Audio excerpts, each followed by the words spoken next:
พระพุทธบาทตากผ้าเด่นสง่าทินทอผ้าพื้นเมืองลือเรื่องลำไยรสดี สืบสารประเพณีชาวยอง กึกก้องพันไก่ชน มิ่งมงคลพระโคขาวตำนานถิ่นสาวโสภาใต้ร่มฟ้าแดนป่าซางขอเจริญปอนเจริญโชคเจริญชัยเจริญมั่งเจริญมีเจริญสรีสวัสดี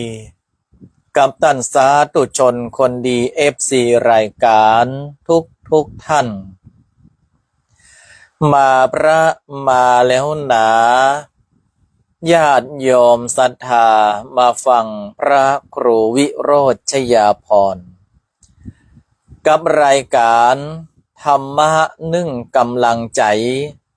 สไตล์ล้านนาโดยอาตมาพระครูวิโรจน์ชยาภรณ์นำรายการมาพบปะกับบรรดาศรัทธาญาติโยมกันแถมครั้งหนึ่งซึ่งก็เป็นอีกหนึ่งวันที่ตังละปูนนั้นมีสภาพอากาศร้อนอบอ้าวมาฮู้ว่าตังเมืองแป้เป็นอย่างใดมาฮู้เนาะคุณแม่วรรณภาเกียรติเจริญตัง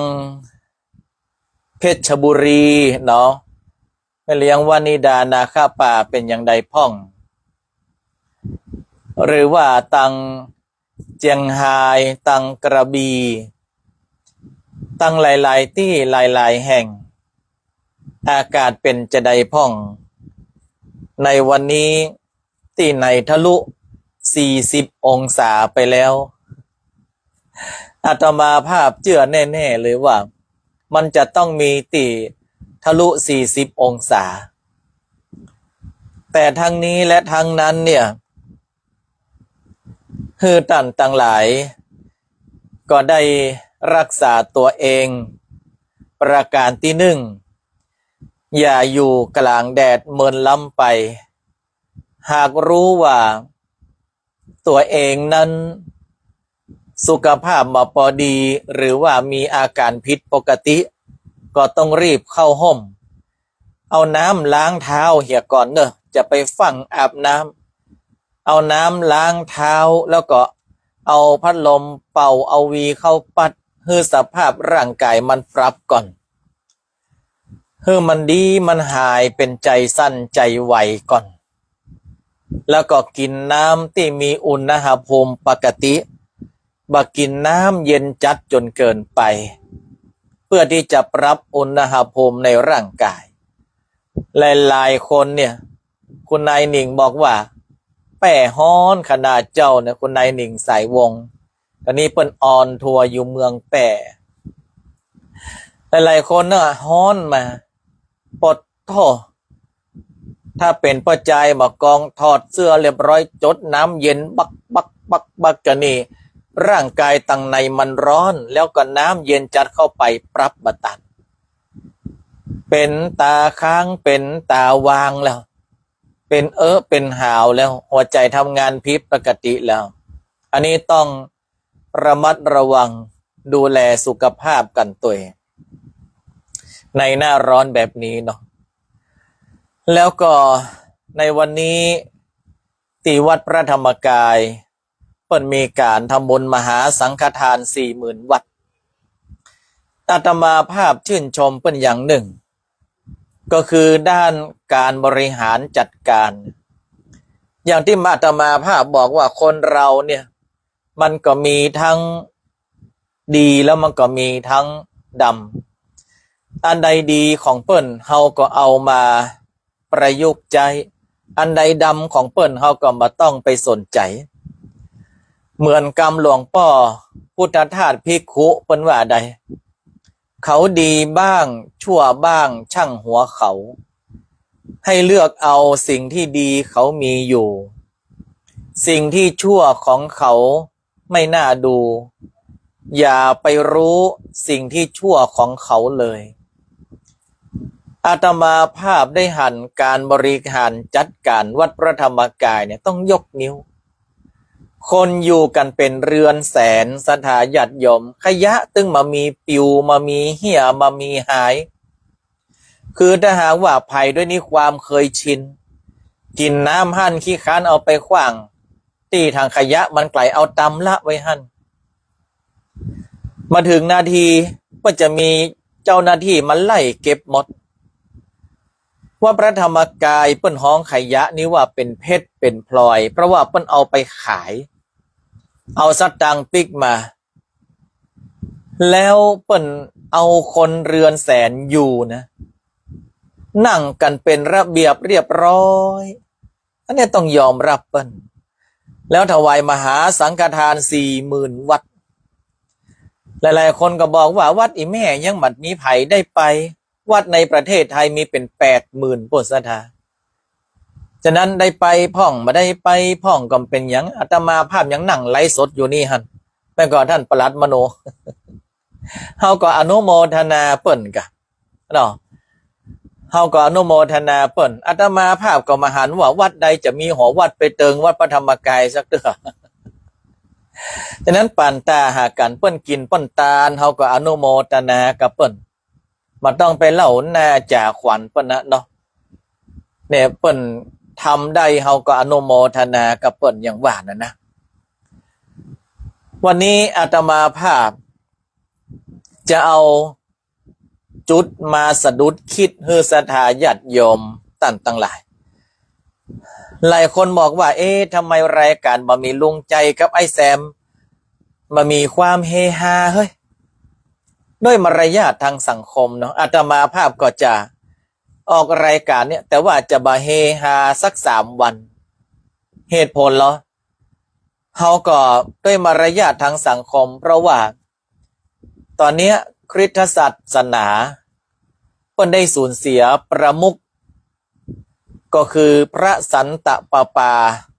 ฟรานซิสพระสันตะปาปาเนี่ยท่านถือว่าเป็นพระประมุขของคริสตชนในปัจจุบันท่านได้เสียชีวิตลงในวัย80 กว่าปีแล้วท่านก็ได้สั่งสอนได้บทมาในเรื่องของศาสนาคริสต์เปิ้นทีนี้ทางรัฐบาลเฮาก็มีการไว้อาลัยถ้าเปรียบเสมือนทางบ้านเฮาก็คือสมเด็จพระสังฆราชนะแต่พระสังฆราชของเฮาเนี่ยก็จะดูแลเฉพาะประเทศไทยแต่พระสันตะปาปาของเปิ้นเนี่ยดูแลทั่วโลกที่เป็นคริสต์อาณาจักรดังนั้นเฮาก็ฟังไปแล้วก็เอาเป็นข้อคิดไป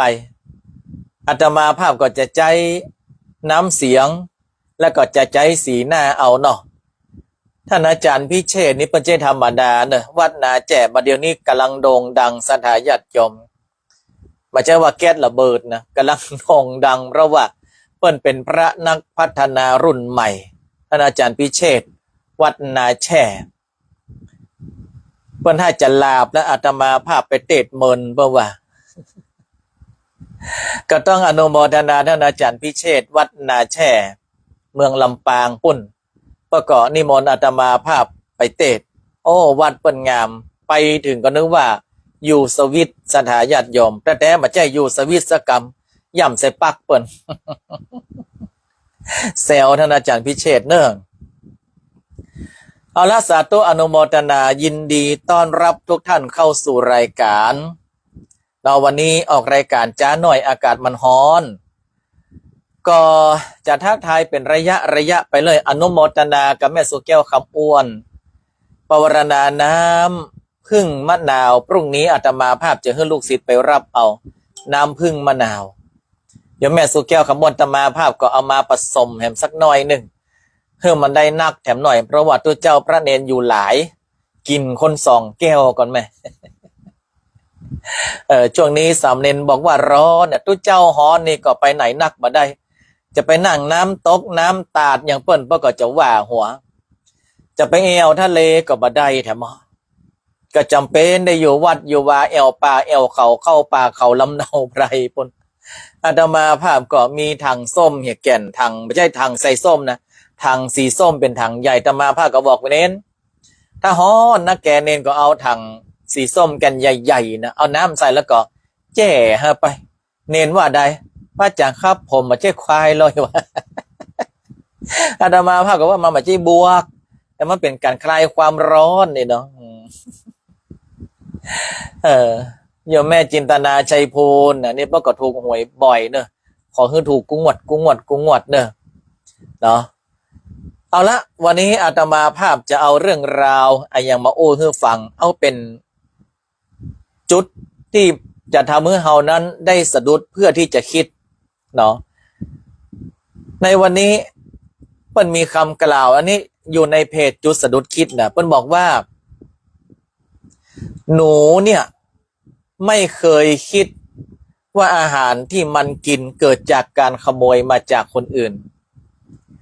แมลงวันก็ไม่เคยคิดว่าตัวของมันสกปรก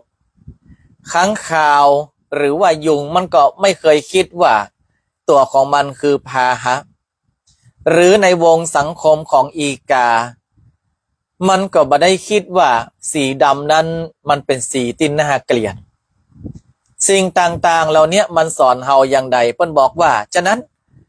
เราอย่าตัดสินใครเพราะการที่เราคิดไปเองมโนไปเองอย่าทะเลาะกับคนที่อยู่ในแวดวงต่างกันมีความคิดเห็นต่างกันจะไปทะเลาะกัน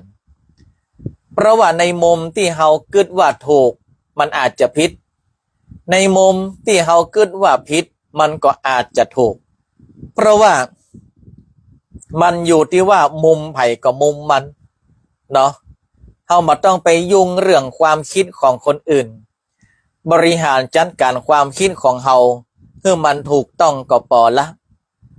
คนเฮาที่มันมีอริมีศัตรูอยู่ทุกวันนี้เพราะว่ามัวแต่ไปยุ่งกับความคิดของคนอื่นนักล้ำไปเปิ้นเกิดว่าอันมันก็ว่าบัดดีเปิ้นเกิดว่าอีมันก็บอกบัดใจเปิ้นเกิดว่าจะใดมันก็ตึงบ่เอาเพราะว่าเกิดมาเหมือนเปิ้นเกิดมาเหมือนเฮาตึงบ่เอาสักอย่างท่านดร.พระมหาเอกพลมุลโลกเปิ้นบอกว่าเอาอย่างอีเนอะบ่เอามันบ่ได้ท่านปรเมศมณีวันเปิ้นบอกว่าจัดอย่างอีเนอะบ่จัดมันบ่ถูกซึ่งในบางครั้งบางทีถ้าเรามัวแต่ไปคอยที่ว่ายุ่งกับเรื่องความคิดของคนอื่นนักล้ำไปเนี่ยมันจะทำให้เฮานั้นจะเป็นคนที่บ่มีกัลยาณมิตรสักเท่าใดบ่มีกัลยาณธรรมคอยติดตามสักเท่าใด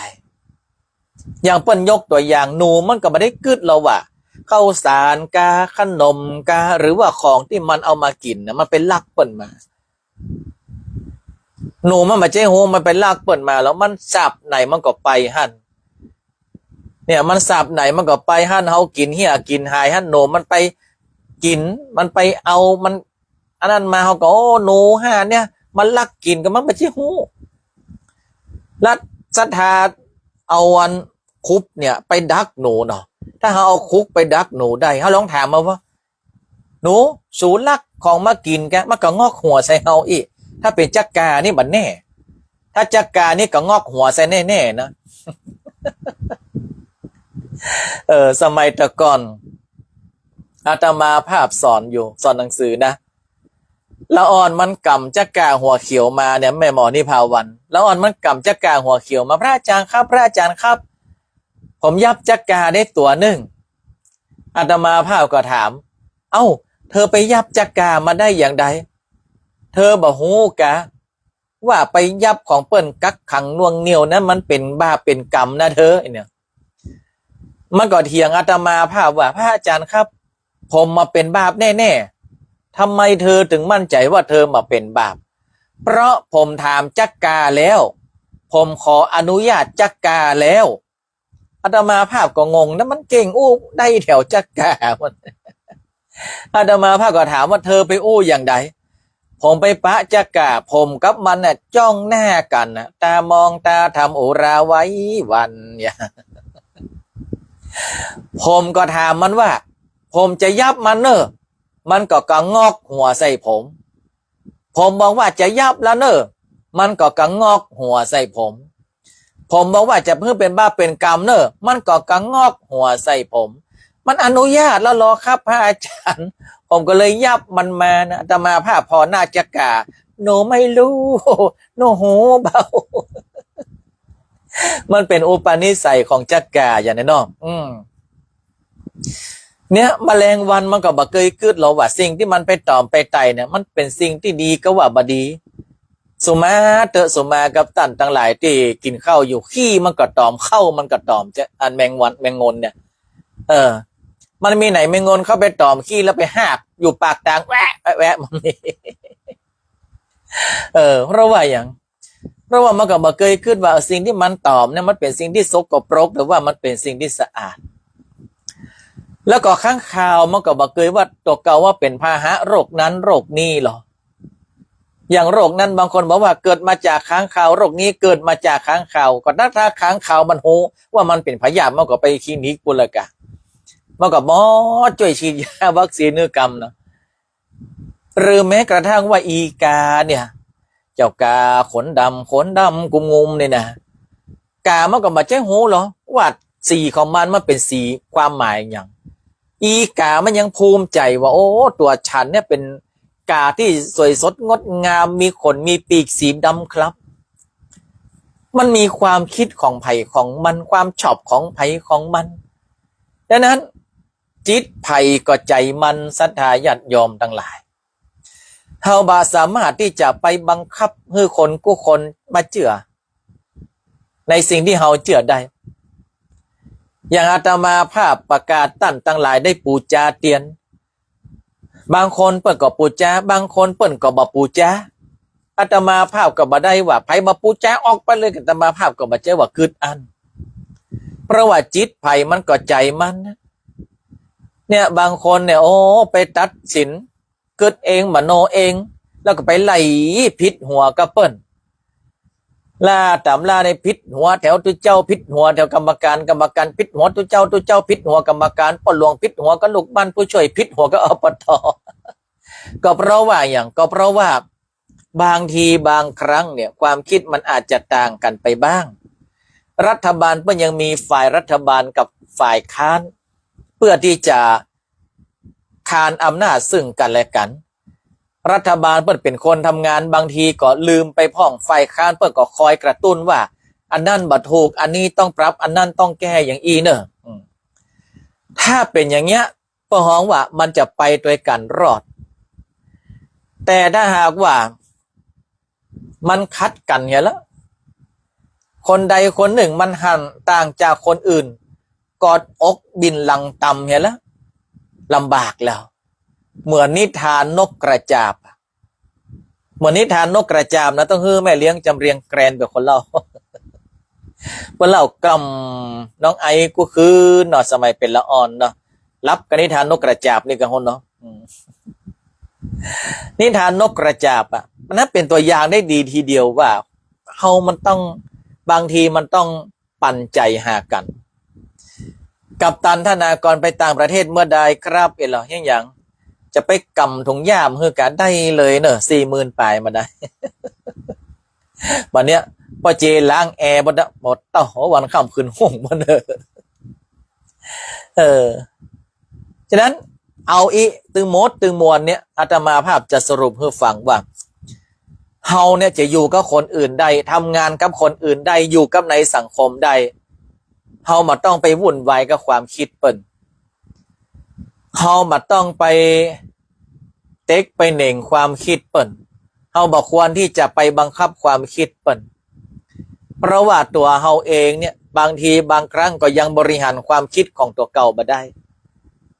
จัดการความคิดจัดการตัวเก่าให้มันดีเหี่ยก่อนแล้วเฮาถึงจะไปบอกไปกล่าวเปิ้นแต่ทั้งนี้และทั้งนั้นต้องดูว่าเปิ้นอนุญาตก่อนถ้าเปิ้นก็งอกหัวใส่อย่างจักการนี่ก็ว่าได้ได้เนาะ อันนี้ก็เอามาโอ้เฮือสถาญาติโยมที่จริงนะเตรียมลุงใจกับไอ้แจมมาลงนิทานลุงใจกับไอ้แซมมาลงนิทานนกกระจาบเนี่ยแต่ด้วยมารยาททางสังคมในคริสตศาสนาเป็นสูญเสียพระสันตะปาปาเนี่ยอาตมาภาพก็เลยดรอปในความเฮฮาลงหน่อยเนาะด้วยมารยาททางสังคมเนอะไม่ได้เป็นว่าพระธรรมกายเลยครับท่านพระครูวันนี้นั่นสิเสียดายเนาะถ้าได้ไปจะขอให้เขาแวะกำแพงเพชรนะเอาของฝากจากยมอามกันอันนี้ก็ได้อธิบายให้ศรัทธาญาติโยมต่างหลายได้ฟังกันในเรื่องราวในสิ่งต่างๆที่อาตมาภาพเอามาอู้มาจ่าให้ฟังหลายคนบอกว่าท่านยังออกรายการกำเดียวแห่แต่กำเดียวแห่แต่อีกนะคือรายการธรรมะเหล่านี้ศรัทธาญาติโยมทั้งหลายถ้าหากว่ามันออกเมินอีกนะบางทีบางครั้งนี่มันไม่ใช่ม่วนเหมือนละครมันไม่ใช่ม่วนเหมือนเรียลลิตี้มันไม่ใช่ม่วนเหมือนเนี่ยก็ไม่หมดนี่อย่างนี้เนาะฟังไปบางคนฟังไปรับไปฟังไปรับไปนั้นอาตมาภาพก็จะใช้เวลาเนี่ยประมาณ20 นาที30 นาทีเพื่อที่จะเอารายการมาโอ้มาจากฮือต่างต่างหลายได้ฟังหมอกไปให้พอดีหมอกเป็นกระแสอย่างวันเนี้ยเอามาโอ้ในเรื่องของเราเองมาควรที่จะไปอย่างนักกับความคิดของคนอื่นจะทำให้เรานั้นไม่มีเพื่อนมามีมิตรแต่จะมีศัตรูเฮาอยู่ก็วันนี้สร้างมิตรดีกว่าอย่าสร้างศัตรูเลยเนาะถ้าสร้างมิตรก็จะคอยช่วยเหลือถ้าสร้างศัตรูก็จะคอยรังควานเฮาอยู่ตลอดไปดังนั้นก็ฝากศรัทธาญาติโยมกันเอาไว้เนอะในเรื่องราวของข้อคิดดีๆตอนนี้คอมอาตมาภาพค้างใส่ข่อยแน่ข่อย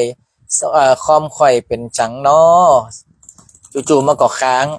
แต่คอมนี่อยู่กับอาตมาภาพมาหลายปีแล้วเนอะจะ7-8 ปีแล้วนะคอมนี่นะถ้าหากว่าเสร็จจากนี้ไปก็เอาเข้าพิพิธภัณฑ์ได้นะใส่ข่อยแน่คอมข่อยค้างแล้วก็ปิดแล้วเปิดใหม่กันแล้วกันเนาะคอมน่าจะมีปัญหาละจะเย็นๆเนอะคอมเนอะนะคือมันรู้เป็นอย่างๆไปเนาะอย่างโทรทัศน์นะกะพอคือมันรู้เป็นช่องๆไปเอาใต้รายการมาโอ้มาจ่ากันดีกว่า